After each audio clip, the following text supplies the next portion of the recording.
So please welcome to the stage Danyel Smith.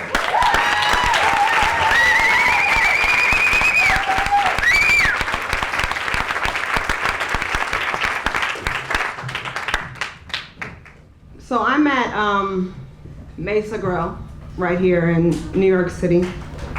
I'm 38 years old now. I was 34 then.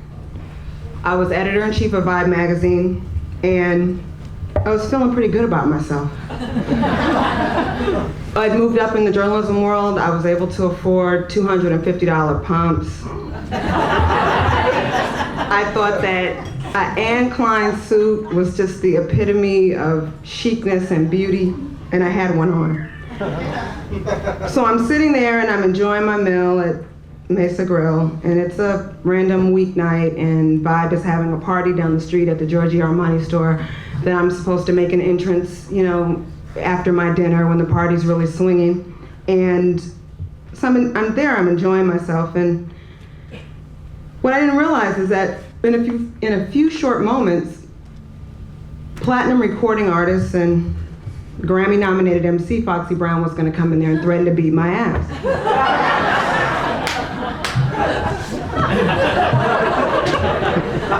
A little backstory. I had just written a story about Foxy Brown for Vibe. It was the December-January 1999 issue of Vibe, and I pride myself on being a good journalist and a good writer, and I thought I had written a story which for me was different because to me it was pretty much a tongue kiss. I like Foxy. I think she's sexy, I think she's smart, I think she has a great rhyme style. I went down to Miami. I was supposed to be down there for 2 days to do the story, and I ended up staying 5 days. I was having a good time. Came back and wrote this tongue kiss of an article. But even before that, yeah, I'm from Oakland, California. I've been in journalism. I started out at the San Francisco Bay Guardian. A few claps, somebody fake, like if you were there. I moved on up. I've been covering hip hop for years now, 14, 15 years. And hip hop is a wild culture, it's a wild scene. I love it. Back when hip hop first started, there was always a chance that you would, at any random concert, that you would get stomped, you would get stabbed, you would get screamed on, but you would have a really good time regardless. But I think I thought that being a journalist somehow made me think that I was imposing order on the chaos. I think that being a journalist made me feel like I was in some sort of safe box, that whoever was getting stabbed over there, and I was over there, and then afterwards I could go talk to the person that was getting stabbed and ask them how they felt. It didn't really involve me. So I'm at Mesa Grill, and I'm feeling real cute and very sophisticated. And I have 2 assistants. That's how large I was back then. I had an assistant, Rakia Mays, black girl from Newark, but she only weighed about 100 pounds. Rakia had an intern, Jessie Klein, Jewish from Queens. Jessie could be helpful in some things, but fighting Foxy Brown, I don't know all what she was gonna do.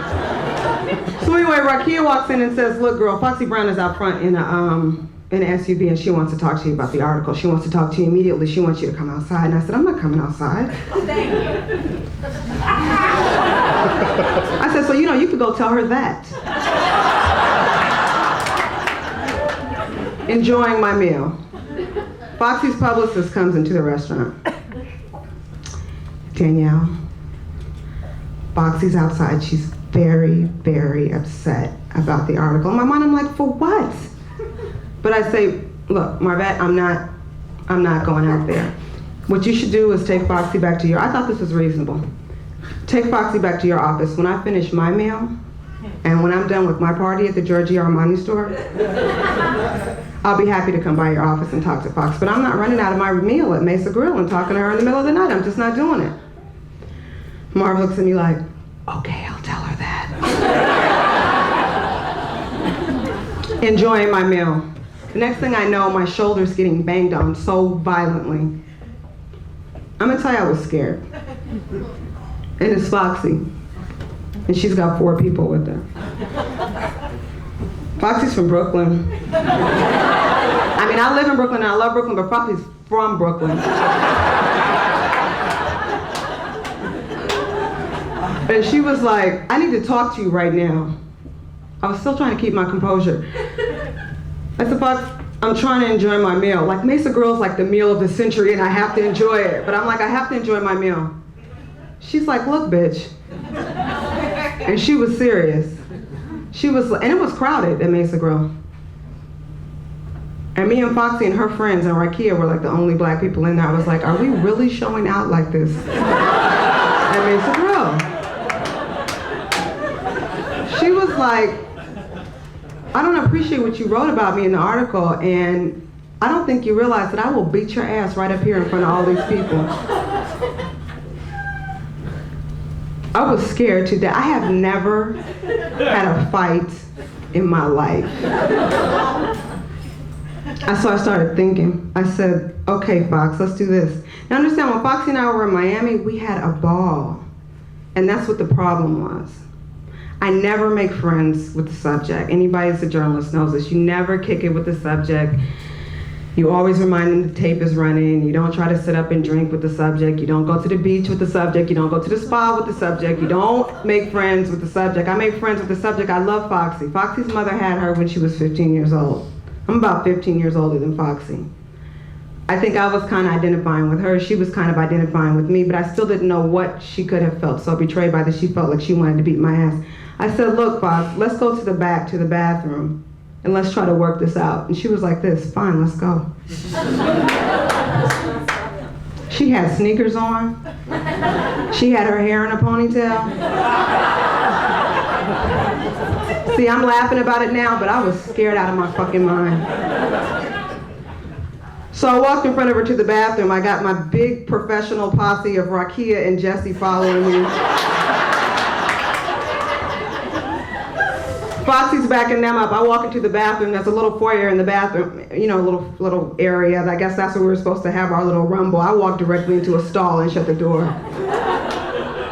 Put the toilet seat down, sat on the toilet seat, started two-waying, because you had to have a two-way if you were in hip-hop in 1998 or you just weren't shit. So I'm two-waying Foxy's management. I'm like, look, Chris, you gotta come up here. I'm like, you gotta come up here immediately. Your girl is wilding out. She is wilding out. She wants to beat my ass. He's like, dude, I'm in the Holland Tunnel.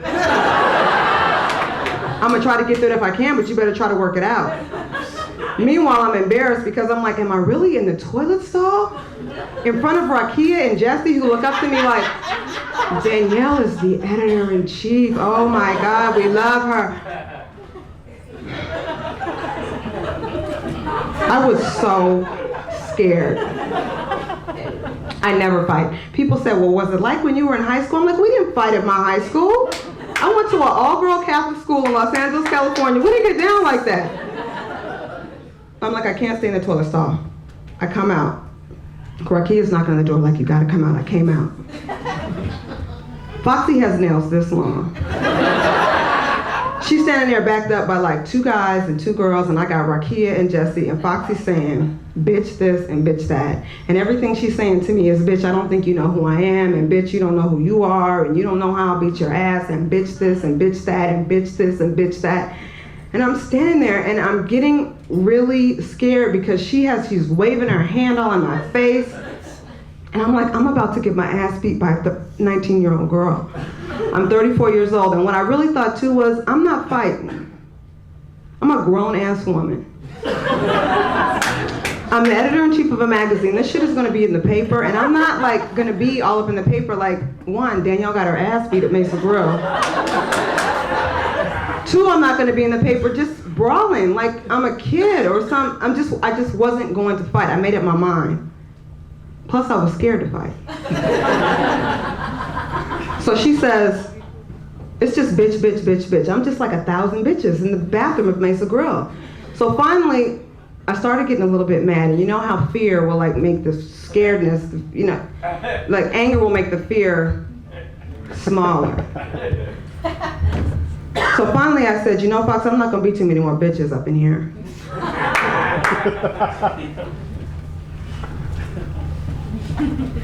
I was scared. I always have to really think about how the story went right here, because I know Foxy has her version of events that is totally different. But I said, Foxy, I'm not gonna be too many more bitches up in here, and she said, something. And I reached back to like 4th grade and I was like, so you know, if you see a bitch, you need to slap a bitch. Or you need to beat a bitch's ass or something that was real like Carthay Center Elementary School. But it kind of shocked her, I think, because I think she thought I wasn't going to say anything to her that was aggressive. So I took that opportunity to sort of turn away from her. And my hair is long now, but back then I had the salt and pepper bob. You know what I'm talking about? Short in the back and kind of faded out at the back where there was really no hair on your neck.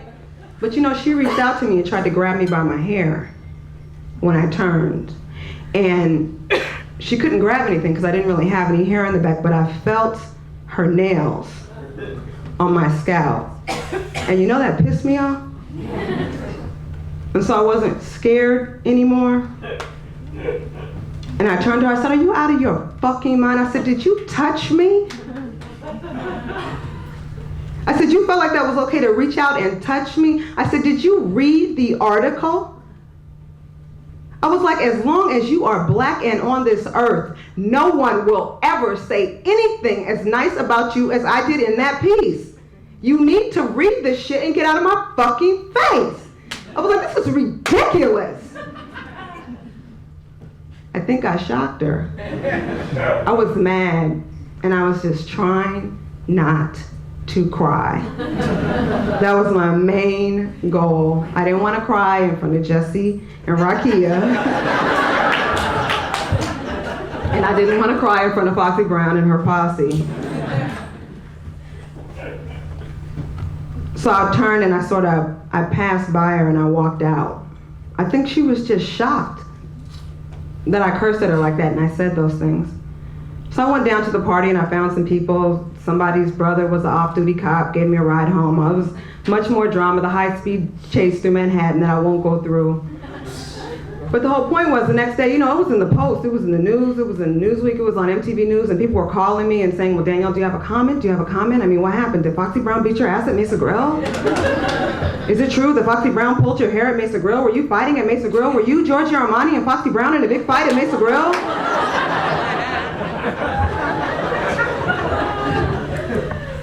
And every time they called, I said, I have no comment. I'm finishing up, believe me. I was like, I have no comment. I have absolutely no comment. Everybody that called me, I had no comment.